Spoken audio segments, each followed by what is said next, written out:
All right, how's it going, guys?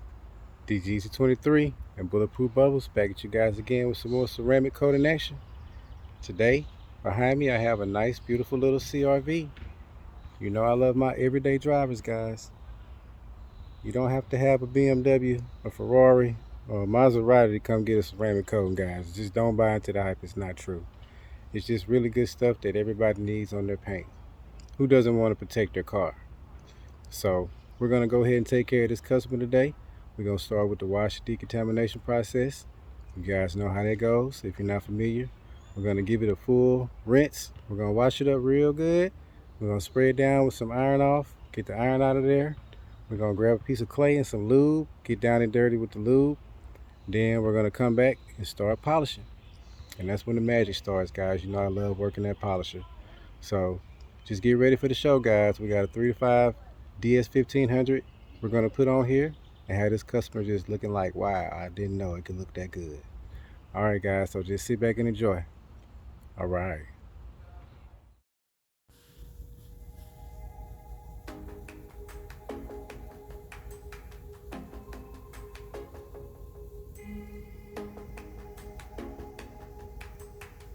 I hope you guys are ready to go on a journey, because that's exactly what this is going to be.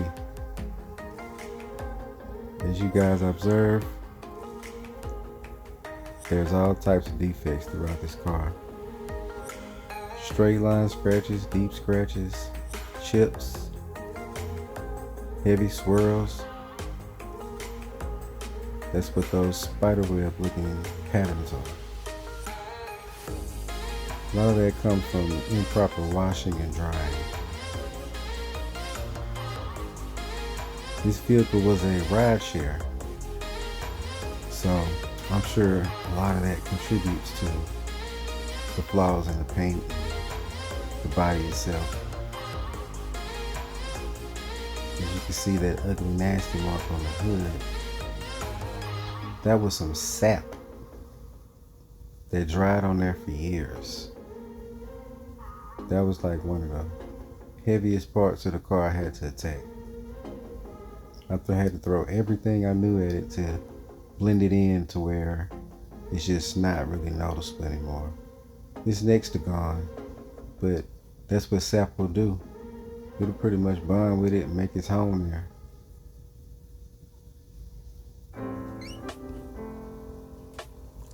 As you see, looks like somebody took a rake to this thing. All types of different scratches.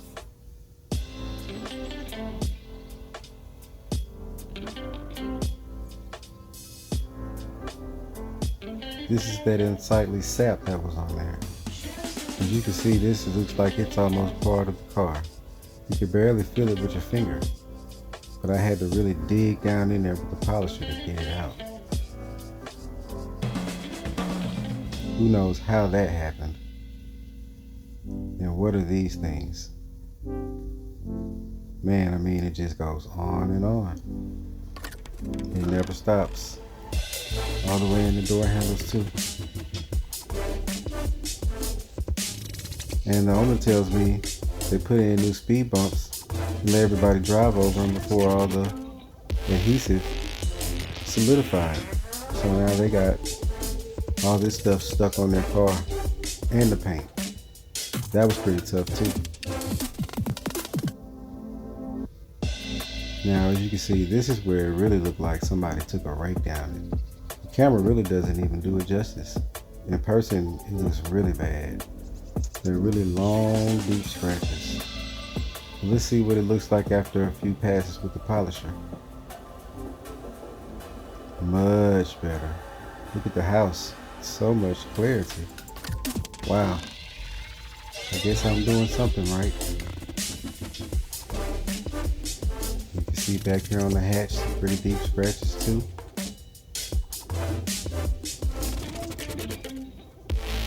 They were all through there. And they didn't miss a spot. Everywhere on this thing's got flaws. Look at that straight across. What is all of that? It just never stops.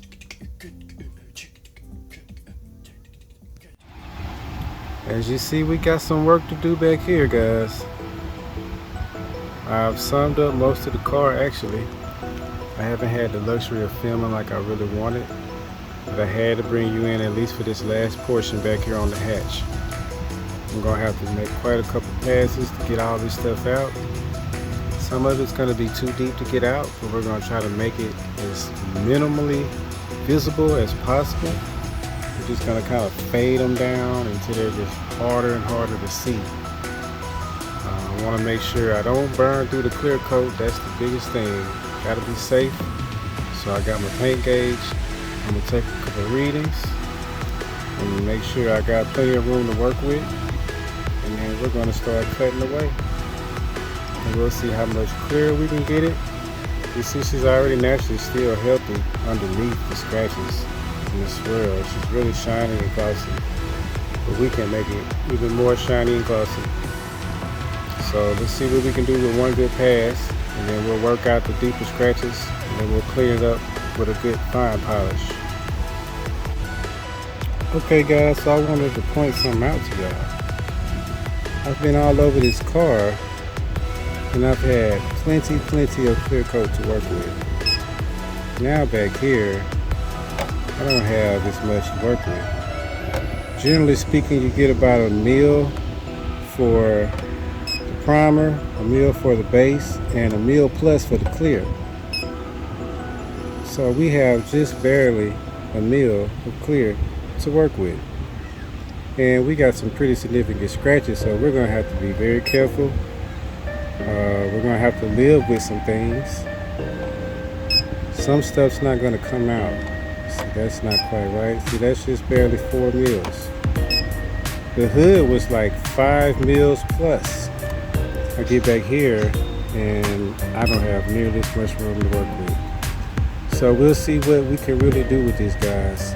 I was hoping for a really pristine results, but maybe we'll have to just go for a pretty good improvement. So we'll see what happens.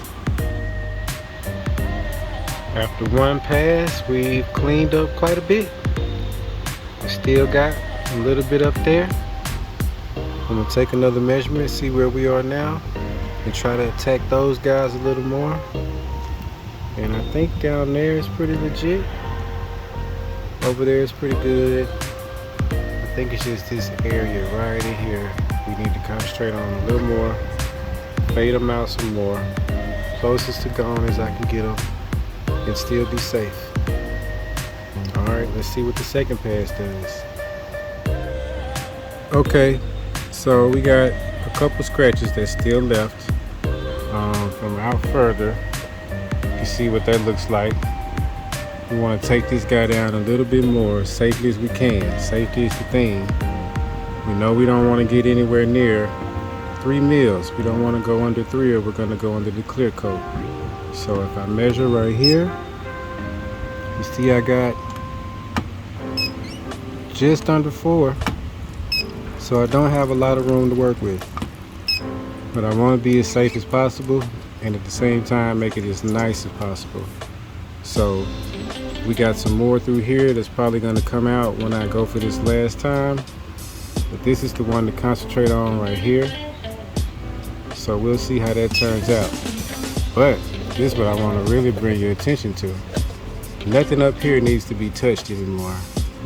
Only thing I'm going to do is refine this to get the clarity back, which it looks that way on camera like it's clear, but it's still cloudy. So I'm going to refine it. But as you see, I am dangerously low in this area. I think I even got a 3.2 somewhere. So this is as far as you ever want to go. Definitely don't want to go any further than this. So when I refine it, I'm going to use a really soft pad and a light fine compound just to refine it and get the clarity back. And then we'll check out the final results.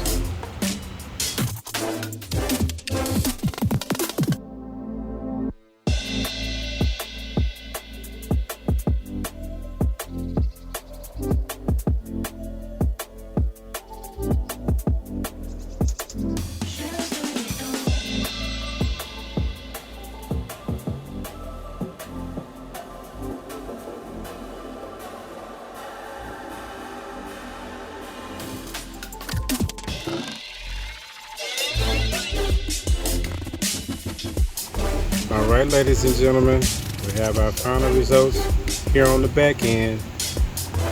I must say it came out nice overall. You see that scratch is reduced pretty good. The one next to it is pretty much gone. And up here where it was really thin, overall it's pretty good. There's still some lightweight scratches left up there. And maybe one hiding in there somewhere. And there's a couple other faint ones as you go down side.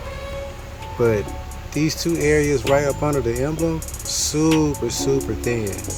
I mean, when I got through finishing it, it's down to 3.2. Just skating on ice. I mean, man. But we did it as safely as we can. I think we got the best results we could get. Customers should be happy. Let's finish this thing up. Get ready to coat tomorrow. Oh yeah, guys. I am excited. You guys just don't know what it took to get here. I mean, you guys have seen a few minutes on the video, but this is days of work. Days and days of work. Now we got our BS 1500 3 to 5 year ceramic coating. We're about to lay it down all over this work we put in. As you see, I like to start at the top. I like to go from edge to edge so I can get all the borders done and then come back and fill it in. And I use a crosshatch pattern, which is meaning I'm going to go one direction and I'm going to come back and go the other direction. This is going to make sure that I get every spot. You don't want to miss anything. And I only have so much time to get this done. Because once the chemical hits the air, it starts to let the carriers evaporate. The carriers allow the active ingredient to stay in a liquid form until we're ready to apply it. Like now, where I've stopped wiping, it's starting to evaporate all of the carriers away. Then I have X amount of time to get it off before it hardens up and gets stuck on there. And the way I know it's time is the chemical will start to separate. You see it visually. It looks like how oil looks when it makes contact with water. It makes like a rainbow look. And you can see those rainbows start to spread apart. And that lets you know, okay, you're in your window to get it off.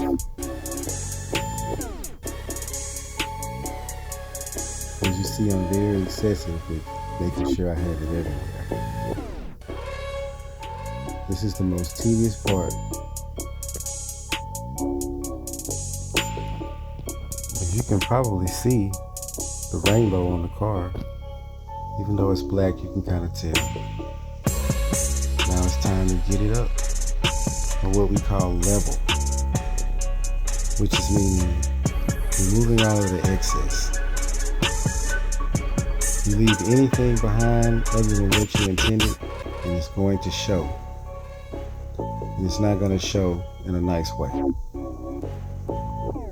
It's usually going to be a dark spot, or maybe even a rainbow looking spot. Very unsightly. This is the importance of getting it off in time and completely.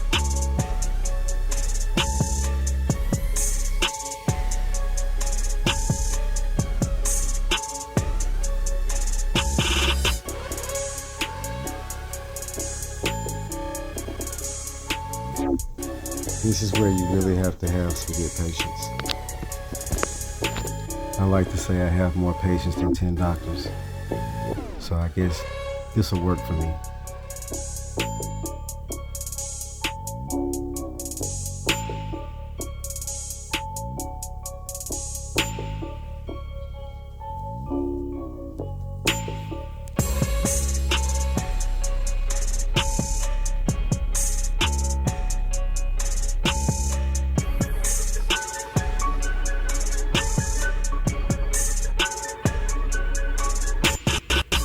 Alright, we went through it once. We're going to come back again, guys.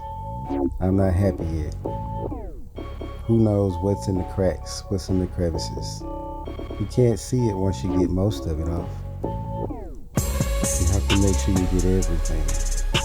I don't wipe for what I see. I wipe for what I know I've wiped. I go in a pattern. I make sure I get everything in that area and move to the next area. Get my fingers down in the cracks and crevices. Because if you do leave what they call a high spot, that's where you're probably going to leave it. Somewhere right in there, around the edge, around the door handle, around the tail light, the trim, somewhere in there. In the seams, those places, they tend to scare me. So I just stay over there as long as I can until I make sure nothing's left. Whatever's left is bonded down on that thing. That's the beauty of ceramic. You're not going to wipe it away. The particles are too small. It takes about, I'm not sure, but I think 80,000 particles to make one human hair. So these are like, extremely small, way smaller than wax. That's why they get down in there and anchor themselves and just make a home for years. Because your paint is very wavy if you were to zoom down on it. That's why it collects water and then dirt. And that's how your car gets dirty. So if you want to keep it cleaner, keep the water off of it. And this stuff will allow the water to bead up and roll away.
Alright guys, it's a wrap. It's all done. She's protected for the next 3 to 5 years. And she looks like glass, man. It looks so good. I'm proud myself. Sorry about all the bugs and dust, guys. It's the challenges of working outdoors. She's protected. Nothing will harm it. But man, I am so astounded myself. Hard work pays off, that's for sure. And this is what I pushed through to get to the end. These results right here. This is what matters the most to me. And that's what matters the most to the customer. So I think we'll both be happy. Doesn't look like the same vehicle anymore. Now it looks like an investment that's been protected. We know this Honda's going to drive for years. Why not live good while it's doing it? Can't wait to see the customer's face. Hope you guys enjoyed. It was definitely a pleasure for me. LiQWYD signing out, guys.